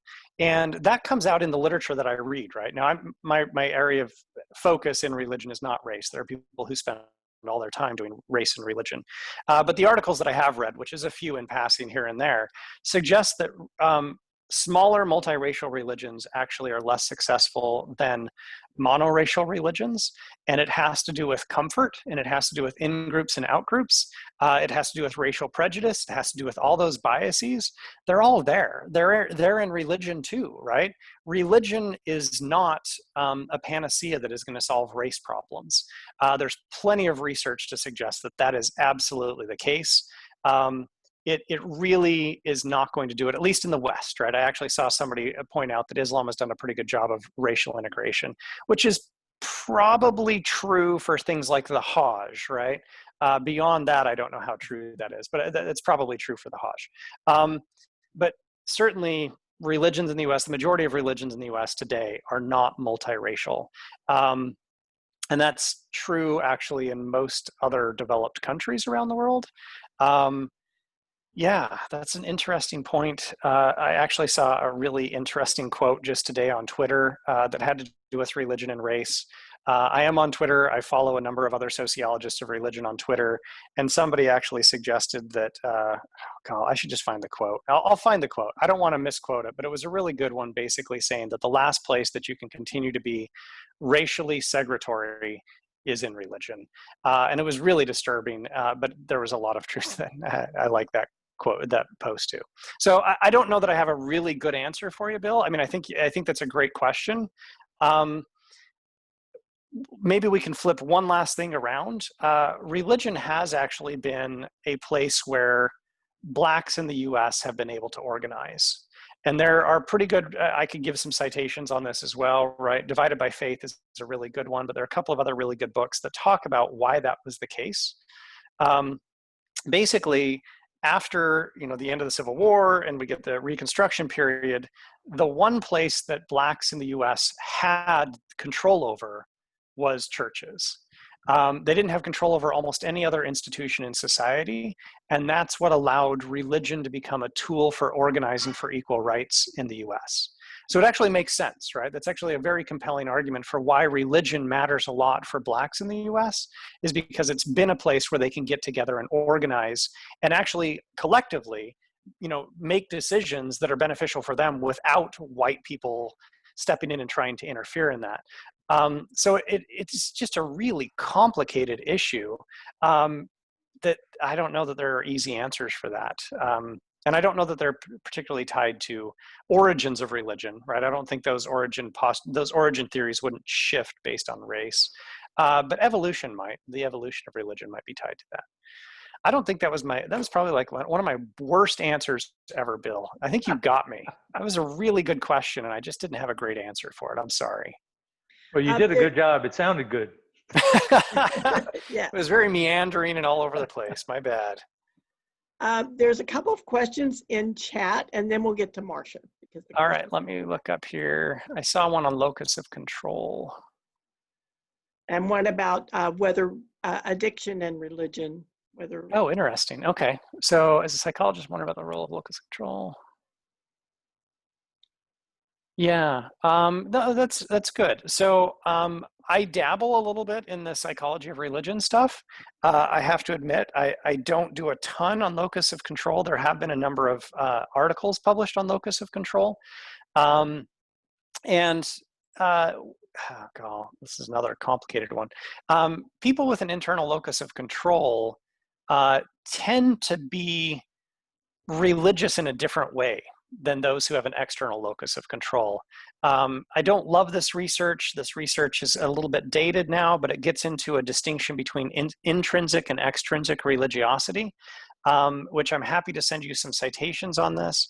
But there's also some research on attachment to God when it comes to locus of control and how people have different attachments to God in different ways. And it's similar to like child attachment with parents.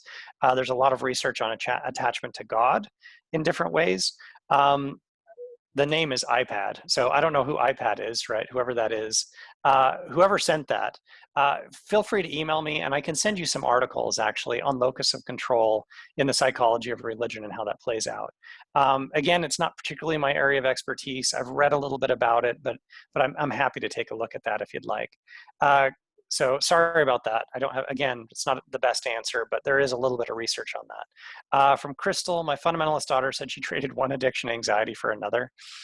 She couldn't feel safe without not knowing. Yeah, that's true. There are some people who basically use religion the same way that people use drugs. I think that's perfectly fine to say that. Can religion help with addiction? No, actually, the evidence is probably against that. But religion does serve a very similar function in meeting people's needs. And you could absolutely see how people would actually become addicted in a sense to religion. And religion can lead to some pretty negative outcomes. There are some researchers who have looked at some of this stuff. This is Crystal. Crystal, if you want to email me, I can send you some articles on some of the negative consequences of religion that come out of that, which is kind of interesting. Most of it would probably not turn towards addiction. It would be negative coping, which is one of the big ones, and neuroticism tied to religion. So people can actually have very serious negative mental consequences tied to religion because they take it so seriously. And there's a fair amount of research on that. So I'd be happy to send you research on that. I think Judy said Marcia is next. Well, there was one other question, but I think you may have just answered it. Linda was asking about religion as addiction. Religion just straight up as addiction. Yeah. Oh, okay. So somebody else had asked a different question, and I think I did kind of get them. Okay. Sorry, I saw two different questions. No, that's okay. I don't know if that really answered the question or not. For Linda. Yeah. I mean, I'm reticent. So one of the things those who have read my work will know pretty quickly is I am not in the camp that religion is all bad, right? I certainly don't fall into that camp. I would probably see more negativity in religion than most other sociologists who study religion. So I'm an atheist. I'm a non-believer. I find all sorts of issues with religion. That's absolutely true. But religion is not all bad. Religion can be used for good. It can help people. There can be benefits coming out of it. It can increase a sense of community. It can do some beneficial things. Can it be really, really detrimental to society? Absolutely. There's no question about that. I would fully side with that. It can strengthen in-group, out-group ties, which means it can actually divide people. It increases prejudice. It increases discrimination. All of that is demonstrably true. It discourages people from questioning. Though that gets complicated. So there are major problems to religion, but I am also, like I said, in the camp where I would not go so far as to say that religion is universally bad, right? Religion can be really bad. I don't even know if I would say on net that it is worse than it is better. I don't know the answer to that. I'm in a gray area, to be honest. I will point out, I'm sorry, go ahead. Go ahead. I think I was done. Oh, I will point out that Marcia entered a thing about being a FOMO. She just learned about that. She's the next one up to ask a question. It may be related to that. Sure. Marcia, shoot out there. What's your question? Sure. I don't know how I got between you and Judy on my screen here. I'm right in the middle of you two. I don't know how that happened. I just learned the term FOMO last Saturday. Southern Oregon, Grants Pass, Jerry Reed runs an organization, Humanists, and I learned the term and about you, and I'm really curious because I too am a FOMO. Mm-hmm. So I wanted some of your general impressions about Mormonism. I'll show you this. Parley Pratt. What are you reading about Parley Pratt? Oh boy, an autobiography. Grandfather. So. For those that don't know, could you explain what FOMO is? Former Mormon. Former Mormon. Yeah. I mean, it can also stand for fear of missing out, but I think in this case, she means former Mormon. Probably. Yeah. So I was raised, Jim mentioned I went to the University of Utah. I am from Utah originally. I was raised Mormon. I served a Mormon mission and was a Mormon up until I was about 24, 25. After my first year in graduate school, it was all over. Right, I was done. I still write pretty extensively about Mormonism.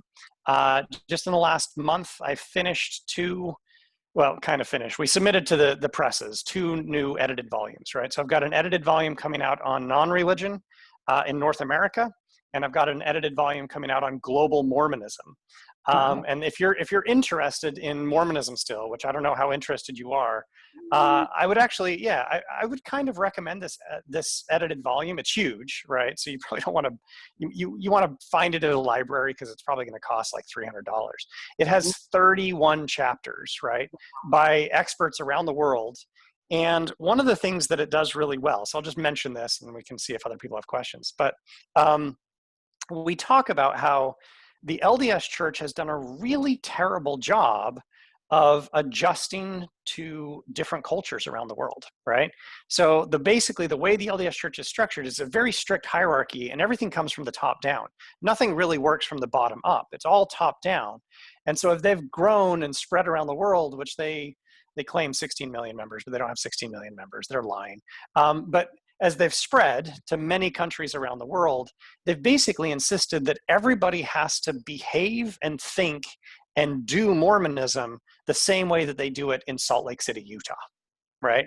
And in fact, if you go to any Mormon church on any given Sunday, doesn't matter where you are in the world, they'll actually be giving you the exact same lesson, right? That's how hierarchical the religion is. It's highly structured. That has led to all sorts of weird problems that some of these scholars have pointed out, right? So I'll give a couple of kind of interesting examples. Mormons call their local leaders bishops.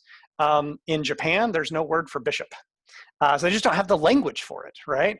And so for years, the word that they used to call them bishops was the same word that they used for a baseball coach, which is just super bizarre, right? And the Mormon church would not change it because that came from the top down. They're like, no, you have to use this word. And all the local members were like, why are we calling our bishop a baseball coach? It doesn't make any sense, right? So they've had all sorts of just weird problems like this. And the volume does a really good job of pointing out, and that's just like a silly one, right? But there are tons of better examples that are actually more meaningful and impactful that have caused major problems for the LDS Church around the world. So that's just one of the things that I'm doing right now with, as a FOMO, right? I still write about it. I actually just gave an interview to the Associated Press like 2 days ago for a story they were working on Mormon missionaries. So I am still engaged in that research. I do a lot with that. Did you have other questions, Marcia?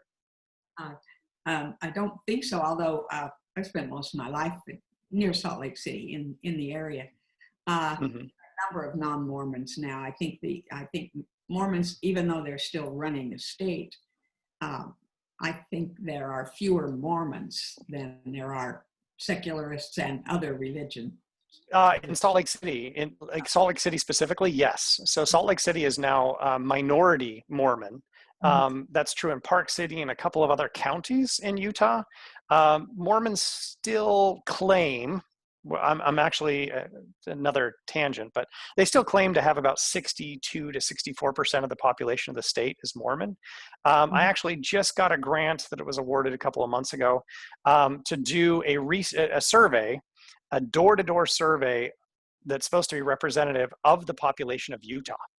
And that's one of the things that I'm actually going to be checking, is to see if those numbers are actually accurate. How many people in Utah actually identify as Mormon? Because one of the things that you probably know, Marcia, maybe others don't, is if you stop going to the Mormon church keeps you on the records. They keep you on the records unless you formally resign from the religion until you're 110 years old. Yeah, it's super bizarre. I'm sure me and my daughter are on the records. We didn't have our son baptized. We had changed our minds enough by then. But yeah, I'm sure we're still counted. You're still counted. You're part of the 16.5 million Mormons, even though you probably haven't gone in decades, right? So yeah, do that too. Yeah, so that's one of the things that I'm going to be checking. I have a historical thing that I believe is fact, at least according to Parley Parker.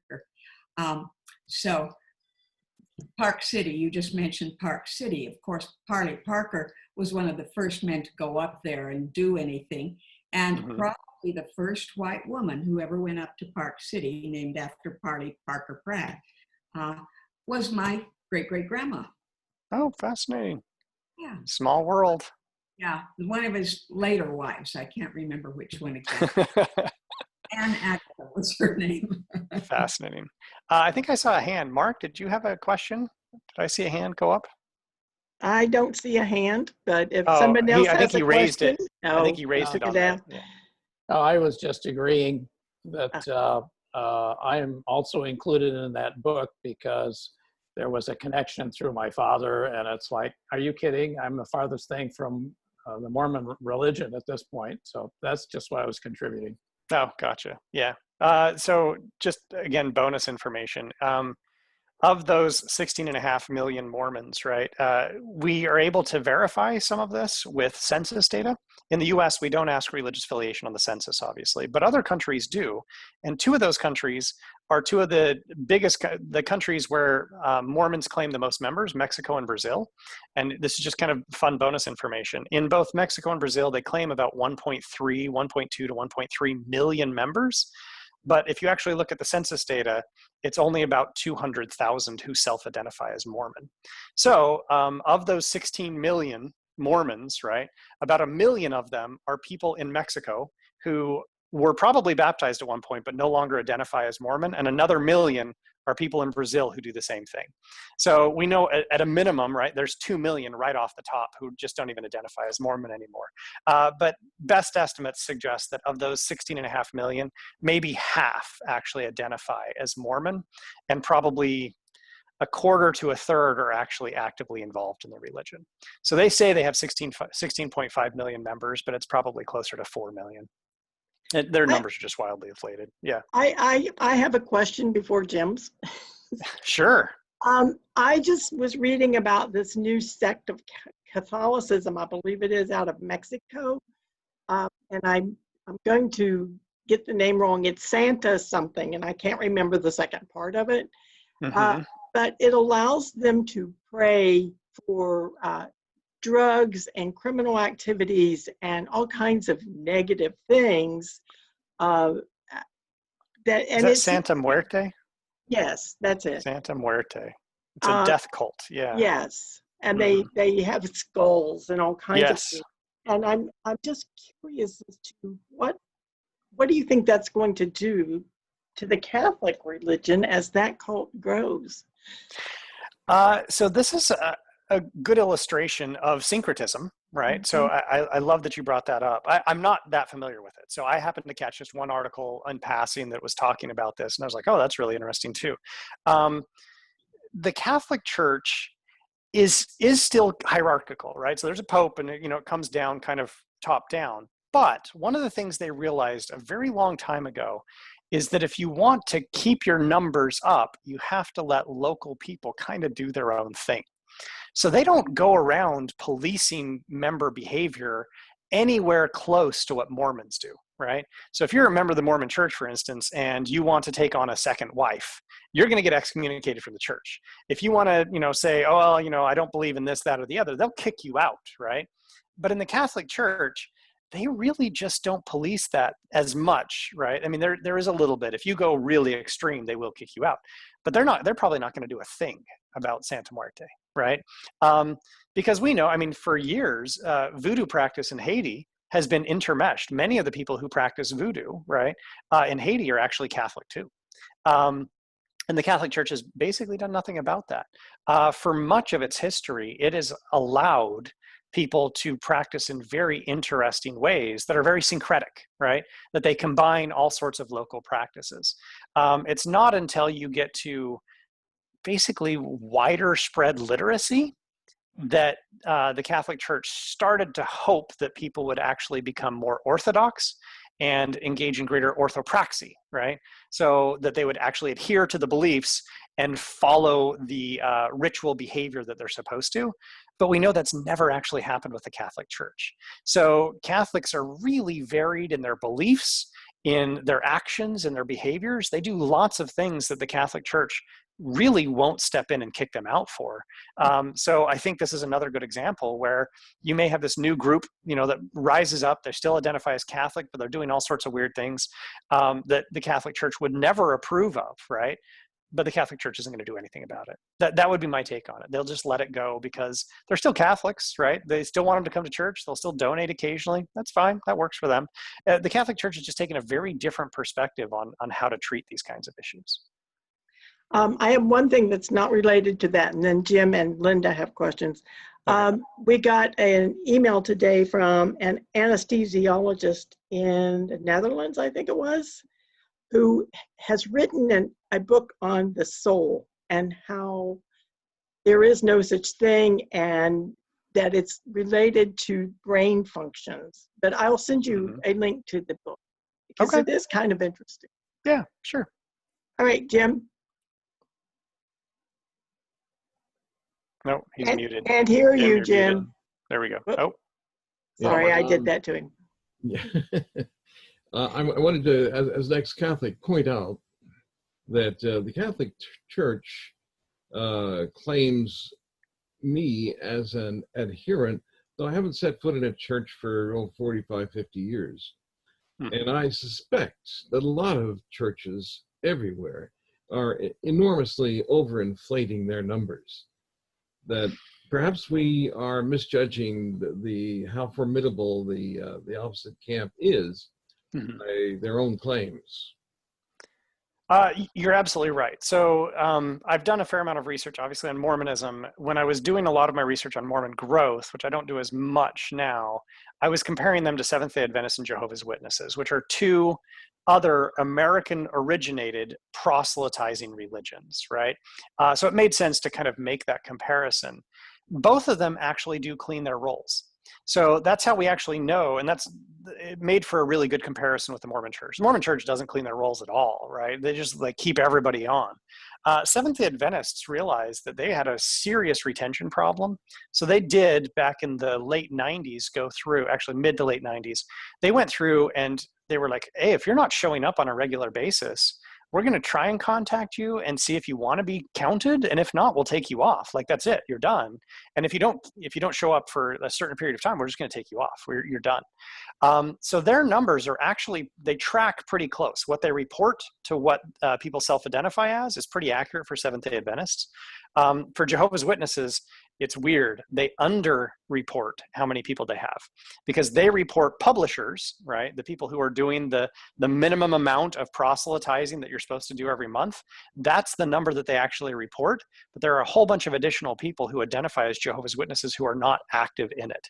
So the Jehovah's Witnesses under-report their numbers. But you're probably right. For most other religions, they probably pretty dramatically overstate their membership.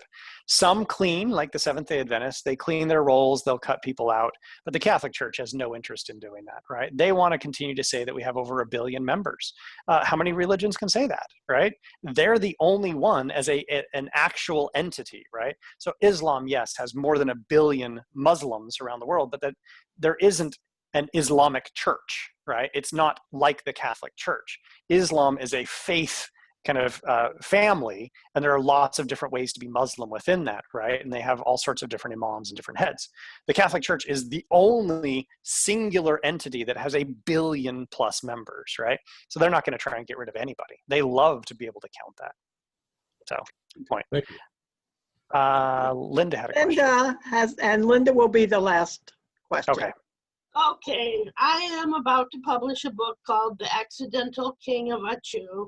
It's a satire, but the very beginning of the book really was taken from the idea of Joseph Smith taking all his wives and traveling to find a new place to live. In this book, the name Joseph Smith isn't used. The name of this guy is Frederick Abaddon. Okay. I get it. Yeah. And then they find a valley to live in that's very isolated. They name it Achu. They have a contest, and finally it comes down to Hillary and Trump. And Trump's cheating through the whole thing, of course. But it's satire. It's a lot of fun. Well, that's cool. It's an old version of it is already up, but I'm going to have it removed soon. And the new one, which is very updated and very political, making fun of Trump all the way through, and everybody else. A lot of politicians are being made fun of in that book. It should be coming out maybe the next week or two. Fun. That sounds delightful. And I wanted to say that the beginning of it was inspired by Joseph Smith's story and his travels. Oh, he is an interesting character, that's for sure. Oh, Judy, you're muted. Thank you. Yep. Thanks everyone for coming. Thank you so much, Dr. Cragun. We just so in my pleasure. Your presence, and your talk is always informative. I always learn a lot, so I appreciate it very much. And hopefully you can do this again sometime in the near future with another topic, because we just love having you. But thanks everyone. This will be up on YouTube. And I did want to say one other quick thing, and that is Bruce said a little while ago that that's why alcohol is called spirits, when we were talking about religion and addiction. So that's all. But anyway, thank you so much, and we will see everyone. This will be up on YouTube as soon as I can get it edited a little bit. So thank you. Thank you. See you, everybody. Bye.